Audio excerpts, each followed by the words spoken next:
Theologically, Christmas is always sort of about like the birth of Christ. And if you think when Jesus was sort of coming in, there's a little line in the Gospels that say that there was no room in this inn.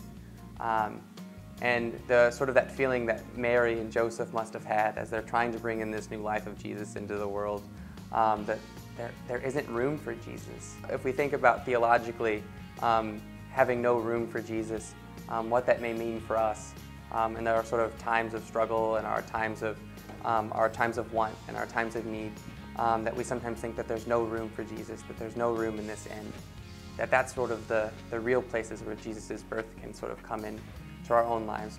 And so when we think of Christmas and the sort of the birth of Jesus where there was no room, we can also think of the birth of Jesus where there sort of can be room within us as well.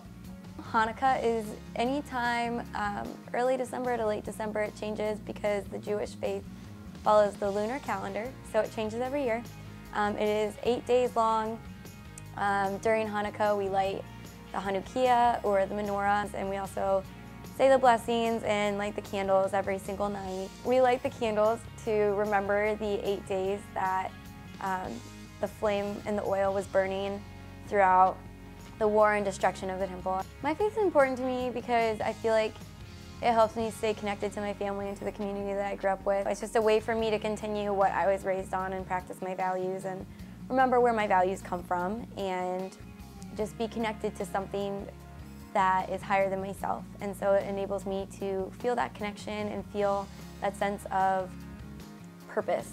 Although Kwanzaa is celebrated in that holiday period in December, it is not necessarily a religious tradition like Christmas or Hanukkah.